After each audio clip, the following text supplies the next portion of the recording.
مساء الخير عليكم. ازيكم عاملين ايه؟ في الاول حابه اشكركم على فيوهات اللي هو الناس اللي شافت الفيديو، والناس اللي كتبت كومنتات، والناس اللي هي تفاعلت مع الفيديو اللي فات. حقيقي رد فعلكم كان مهم ليا جدا عشان يديني كده زي انديكيشن اكمل سلسله الفيديوهات ولا ابطل واقف. الحمد لله بالتفاعل بتاعكم، وان انا حسيت فعلا الناس محتاجه انها تسمع.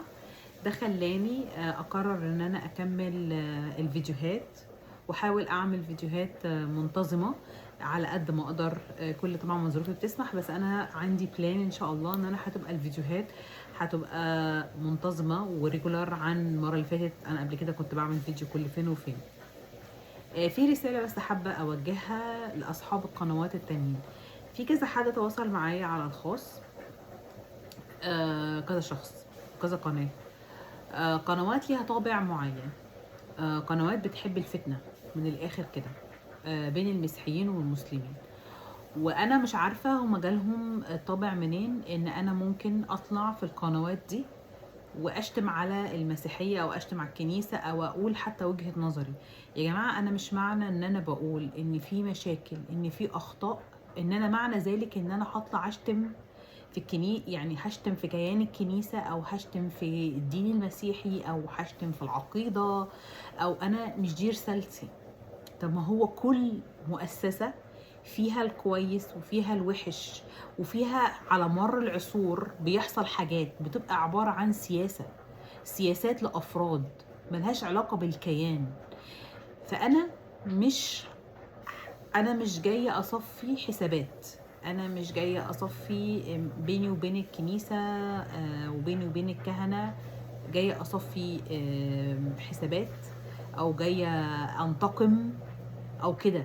مش هي دي مشكلتي. انا مشكلتي التنوير، ان انا عايزه اوجه رساله للشعب، للستات والرجاله، من واقع. لاني انا مش بتكلم وانا في برج عالي، انا بتكلم لاني مريت بكتير. انا مريت بحاجات كتير وبظروف كتير. الظروف اللي انا مريت بيها غيرت شخصيتي، غيرت فيا صفات كتيره، فتحت عينيا وشفت حاجات جديده. فحابه ان الناس اللي ما عندهاش الاوبورتيونيتي دي، ما عندهاش الفرصه انها تمر بكل ده، او هي مرت بظرف معين، ان انا باجي وبقول لها ده ظروفي، حصل كده، ده رايي ودي وجهه نظري. لكن انا مش هطلع مع قنوات ليها طابع ديني بتدعو للفتنه بين المسيحيين والمسلمين، لان مش المشكله في مصر المسيحيين والمسلمين، مش هي دي المشكله خالص. دي اللي بيحاولوا ان هم يدخلوا الشعب فيها، يخليهم ينشغلوا بالمشكله دي فينسوا مشاكلهم الاساسيه. المشكله الاساسيه اللي موجوده في مصر ان مفيش قوانين. هي دي المشكله، مفيش قوانين، مفيش قوانين، مفيش قضاء عادل. هي دي المشكله. مش مشكلتك انك جارك مسلم، او جارك او ست مسيحيه، او ولد مسلم وبنت مسيحيه، او بنت غيرت دين، او واحده عايز تتطلق فمفيش قوانين فبتلجأ انها تغير دينها، فاهلها بيخافوا من العار والفضيحه فيبتدوا يطلعوا اشاعات انها اتخطفت. ومعرفش سبحان الله بيخطفوا ستات المتجوزين فقط، معرفش يعني معظم المخطوفات بيبقى متزوجات، وسبحان الله صدف بتبقى بتتضرب في بيتها وتبقى بتتبهدل وتبقى عايزه تطلق ومش عارفه. فيعني حاجات كتيره. بس طبعا اهلها عشان خاطر العار ونظره المجتمع وي وي وي وي فبيعملوا سيناريو وحكايه ان بنتنا اتخطفت، والناس يعني بتحاول بتضحك على نفسها وبتصدق. فالكلام ده مش بيحصل، يعني الكلام ده مش حقيقي. فمش مشكلتكم، مشكلتي الاتنين مع بعض. يعني انا مشكلتي مع العقول. هي دي مشكلتي، ان انا عايزه اوصل رساله ان انا انور العقول على قد ما اقدر، على قد معرفتي. انا مش عارفه كل حاجه، بس على قد معرفتي. يعني انا في موقف حصل معايا، انا ليه بقول ان انا مش عايزه انتقم ومش عامله. انا موقف حصل معايا من فتره طويله يعني، وانا واقفه بصلي في الكنيسه المصريه، ولقيت الكاهن جاي بيقول لي انتي نيفين توماس. فقلت له ايوه. قال لي في حد بعت لي صورتك. قلت له هو انا مشهوره قوي كده؟ يعني انا بعد ما توقفت عن الفيديوهات بكتير، بسنه، كان قبل ما اعمل الفيديو اللي هو بتاع الاسبوع اللي فات بفتره كبيره. فقلت له هو انا مشهوره كده؟ قال لي لا، هو حد عارف حكايتك وعارف ان انت طلقتي بره الكنيسه واتجوزتي بره الكنيسه، فانت ما ينفعش تتناولي. الكاهن اصلا ما كانش عارفني، والكنيسه زحمه جدا، كنيسه كبيره جدا، محدش عارف حد شافني اتضايق ان انا بصلي. الموضوع ده حز في نفسه، فاخد صورتي، انا معرفش صورني بقى وانا في الكنيسه ولا دور على حسابي واخد صورتي وبعتها للاسقف بتاع كندا، والاسقف بتاع كندا قعد يشوف في انهي كنيسه، وعملوا انفستيجيشن كانهم الاف بي اي، وجابوا الكاهن وقعدوا بقى يركزوا، واليوم ده معين عملوا فيه. انا كنت بقعد، يعني انا قلت له مش جاي استخبى، انا بقعد قدامه وبقعد اصلي. هو انا لما اجي اصلي انا مضايقه مين؟ هو انا بضايق مين؟ بضايق الناس اللي جوه. يعني المشكله مش بس الكهنه، المشكله الناس. الفكره، هو انت رايح دلوقتي استفدت ايه؟ انت كده خليتني مثلا ان انا متضايقه. طب ما الكنايس كتير، ما هي الكنايس كتيره. ما خدتش بقى انا السيتويشن دوت وطلعت مثلا وعملت بقى، قعدت اشتم. ولما جم القنوات التانيه اللي هم على اليوتيوب يحاولوا يتواصلوا معايا، وتطلعي معانا لقاء وهنعمل معاكي انترفيو، وهنزود لك الناس المشتركه في القناه، وهنعمل لك لايكات، وهنعلي لك الريتش. يا جماعه انا ولا عايزه اطلع ترند، ولا عايزه الناس تشترك في القناه، مش هو ده الهدف. انا عمري ما طلعت في فيديو قلت لهم يا جماعه لايك وشير بليز، او لو سمحت اشتركوا في القناه. انا ما طلعتش قلت كده. انا طالعه بقول كلمه حق، طالعه بوصل رساله تنوير. اللي عايز يسمع يسمع، اللي عايز يشترك عشان توصل له فيديوهات يشترك، اللي عايز يكومنت ويعمل كونفرسيشن معايا واقدر ان انا ارد عليه او عليها يتفضل. مش هو الهدف. انا مش عامله القناه دي عشان اكسب منها ولا اطلع ترند. وانا لو عايزه اكسب كنت فتحت على التيك توك بقى وفتحت لايف وقعدت اقول اي كلام في اي كلام، وقعدت اعمل الروتين اليومي وانا بنظف، ولا اطلع اقلد اغنيه، ولا يعني مش. لان هو ده للاسف في نوعيات معينه من الناس اللي عايزه تعيش يعني في الالوجن كده، عايزه تعيش مش عايزه تعيش على الواقع، عايزه تعيش في الوهم. فهي عايزه تتفرج على حاجات، فيديوهات كده مسكنات عشان اليوم يمشي، عشان تتفرج وتنبسط بمجرد ان اليوم يمشي. لكن مش هو ده الهدف من فيديوهاتي. كانت عندي لما انا كنت في مصر، كان مره عندنا في الكنيسه، وده برضو اللي انا متضايقه منه، كانوا بيصوروا لنا ان الكنيسه القبطيه او الارثوذكس بس هم دول بس اللي يعرفوا ربنا، وما تروحوش عند الكنايس التانيين، دول بيجوزوا الشواذ، دول بيعملوا ده، انتوا تقعدوا على القهاوي ولا ما تروح لهمش. فانا طالعه الوهم اللي احنا كنا عايشين فيه، ان انا ما ينفعش اروح غير الكنيسه دي. لو انا عايزه اخش لما اموت اخش السما لازم اروح كنيسه معينه، لازم امارس طقوس معينه. ففوجئت لما طبعا حصل السيتويشن ده، قلت ايه ده؟ هي الناس جايه تصلي ولا جايه تصور بعض ولا جايه تعمل ايه ده؟ هو انا جايه اعمل ايه؟ انا جايه خلاص نفسي، انا جايه اصلي. اللي قاعد جنبي، هو انا قاعده مركزه في ضمن يعني جيلها مثلا بيحضر 1000 واحد، انا قاعده في ضمن 1000 واحد اصور وابعت صور واضيع من وقتي ومجهود. ايه ده؟ قلت لا، انا هغير واروح كنيسه تانية. رحت كنيسه كنديه، لقيتهم الكنيسه زحمه جدا، محدش بيبص لحد، وانت داخل بيسلموا عليك، بيقولك اهلا، شرفتنا، نورتنا، انت جاي جديد. بتقعد الميعاد مثلا الخدمه بتيجي الساعه 12 ونص مثلا، عندهم كذا خدمه، لان الدنيا زحمه جدا، الباب بيتقفل بتاع القاعه، ما عرفش تخش فيها، تروح تقعد في قاعه تانية تتفرج على التلفزيون، ما ينفعش تخش والخدمه ابتدت. احترام رهيب، الناس كلها ماسكه رايحه معاهم الكتاب المقدس، كل اسبوع بيشرحوا تفاسير من الكتاب المقدس، بيكلموا وهم كنديين وعايشين في مجتمع كندي.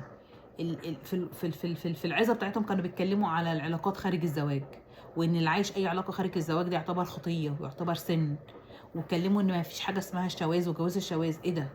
امال الوهم اللي احنا كنا عايشينه ده ايه؟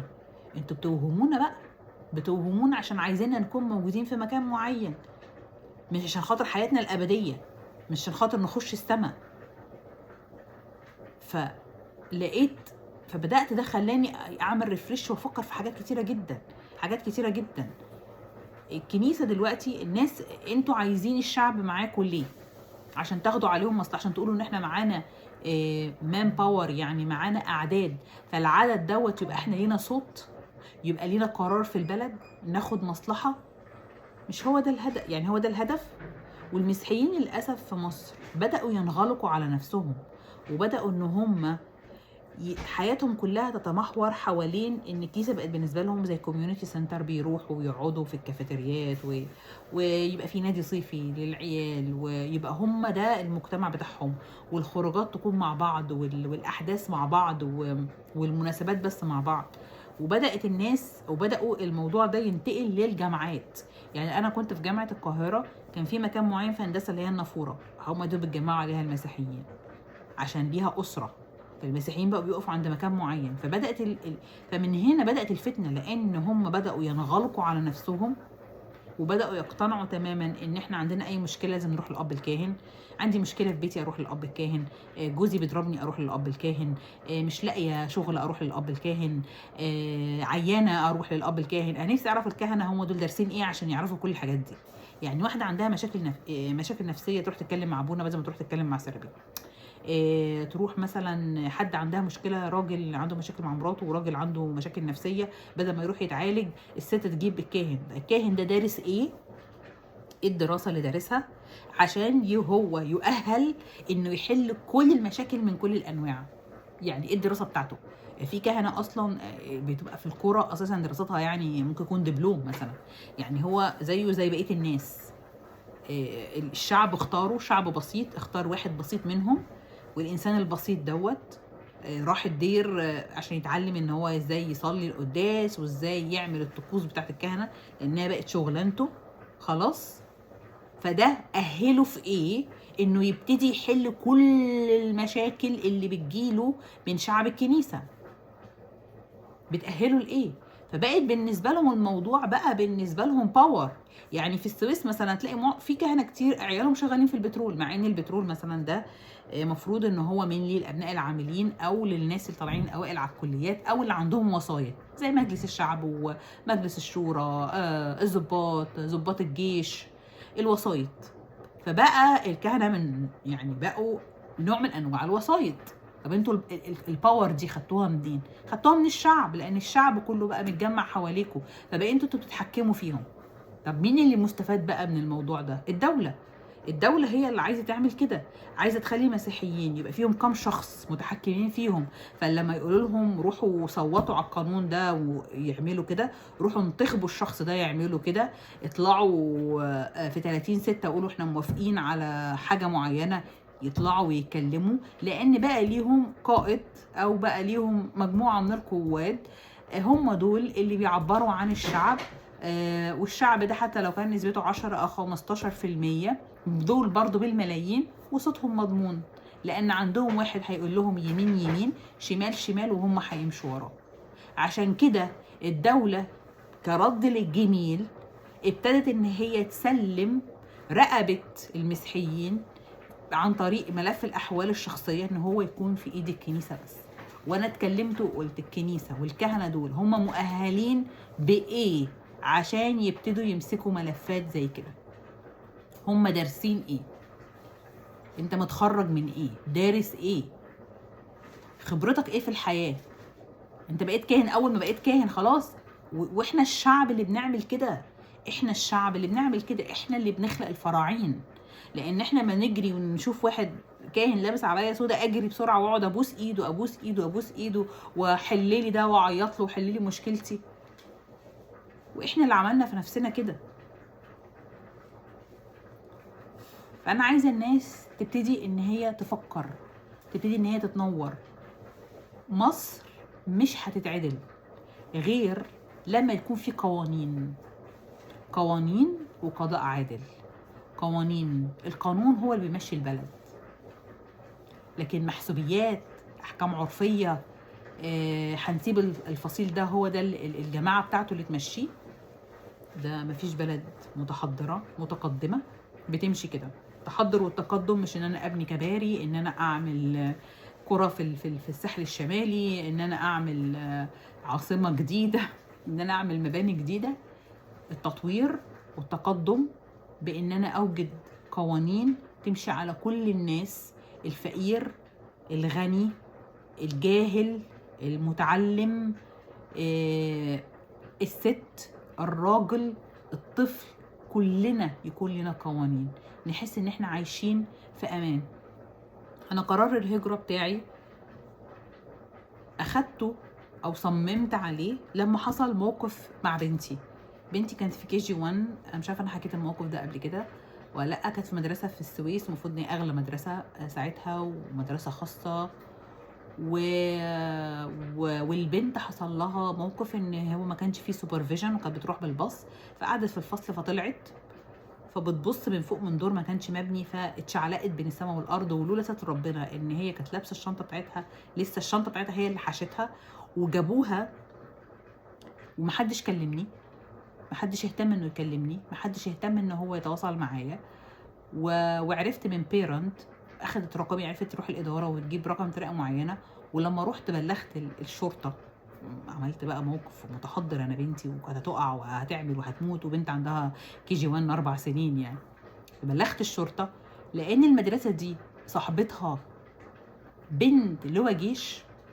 الشرطه جم لغايه باب المدرسه وما قدروش يخشوا الباب من باب. مديره المدرسه قالت لهم المدرسه دي بنت بتاعت كذا كذا كذا، وبتقول لكم مفيش حد هيخش المدرسه، وما دخلوش المدرسه. عملت محضر ومفيش حاجه حصلت، يعني وقعة اهمال، ناس كتير شافوها ومفيش اي حاجه حصلت. معرفش راحت النيابه، محضر نام ولا مات. طب هو السيتويشن ده لو حصل بقى في بلد تانية عشان المدرسه بتاعت بنت لواء في الجيش، على فكره بابايا كان لواء شرطه بس الجيش يكسب. فالمهم مش مهم ان انت ما يكونش عندك ظهر، يعني انا المفروض من الناس اللي كنت عايشه وعندي ظهر. بس دلوقتي كان في صراع في السلطات، مين يكسب، لواء الجيش ولا لواء الشرطه؟ لواء الجيش يكسب، فخلاص حقك يضيع. طب ما المشكله دي لو حصلت في مدرسه حكومه مع واحد بابا بواب مثلا، كانت عمل فيه ايه؟ يعني ده اللي انا كنت، يعني ده اللي كنت بفكر فيه، يعني هيتعمل فيه ايه؟ ومفيش قوانين؟ لا مفيش قوانين. الناس المفروض تتحرك، توجد قوانين، وتسيبكوا بقى من لعبه المسيحيين والمسلمين يضحكوا عليكم بيها عشان خاطر تنشغلوا ببعض وتقعدوا تتنفسنوا من بعض وتقعدوا تغلوا من بعض وتنسوا الواقع اللي انتوا عايشين فيه في مصر، وينسوكوا القضيه الكبيره ان انتوا مفروض تدافعوا عنها. ربنا خلقنا احرار، ما خلقناش عبيد. القرار في ايدينا ان احنا نبتدي نفكر ونشتغل ونطالب بالحقوق. يلا يومكم جميل، اشوفكم الفيديو الجاي.